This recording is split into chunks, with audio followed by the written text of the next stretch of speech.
Hey guys, this is Daniel from Valor Comic Services and welcome to the channel. Today I'm getting prepared to have probably the weirdest CGC unboxing I've ever had. A few months ago, CGC announced that writer Chris Clairmont was going to be available for the send-in service where you could have your comic book signed by Chris Clairmont and be graded. He also offered remarks, and to my knowledge this was the first time they offered remarks. Well, I had a copy of XMen 266, the first full appearance of Gambit. More on that debate later, but it's the first appearance of Gambit.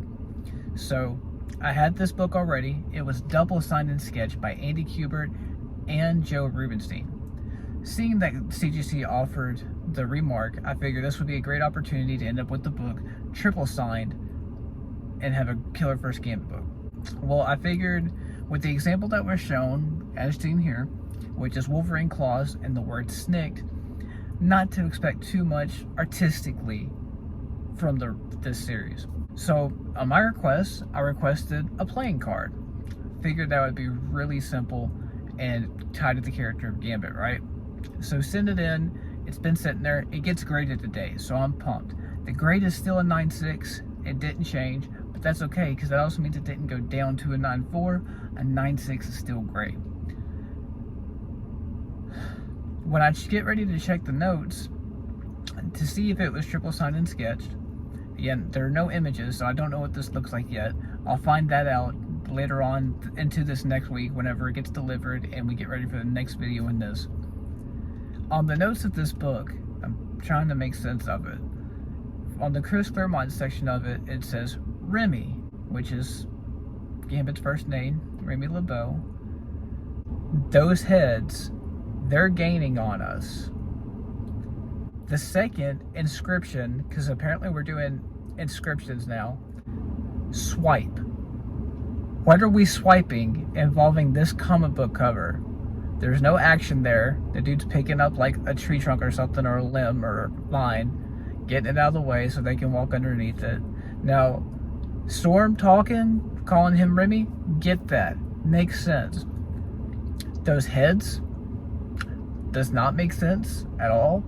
Maybe it has something to do with the X-Men animated series and Sentinels. You know, Sentinels got big head, purple. Maybe, I'll give you that.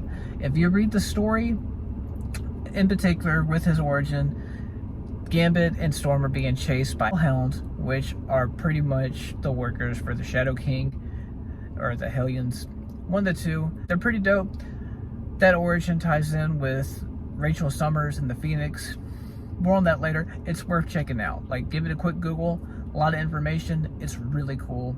The outfits look cool. Getting sidetracked. Now, if the quote had said, the Hounds are gaining on us, would have made sense with that comic. That talking head, because I keep thinking the talking heads, so I'm just imagining that she's saying that there are floating heads out there. And I don't know what to think. I don't know what to expect. It doesn't make sense to me. I don't know how I feel about this book now. I don't know what the hell we're swiping, because now I can just think of like Tinder. Like, my book just turned into a Tinder account where somebody's swiping left or right on it. I don't know what to think. I don't know what to expect. I hope this inscription is not written over the remarks, because then you just took that away from me. I also have a First Sinister out with a really gangster sketch of Mr. Sinister featured on the cover. That book should come back at 9.8. Just based on defects that I see that are pressable, trying to have faith in that business and that company to fix issues that I know can be fixed. So we're going to hope that Sinister comes back at 9.8 and fixes whatever issue we just had with this Gambit book. And yeah, I would love to know what you guys think. If someone can explain floating heads thing to me, that would be wonderful, because I don't get it. And I would like to know what you guys think as we get ready to have the CGC unboxing and reveal of what this is about to look like. Thanks guys, be safe.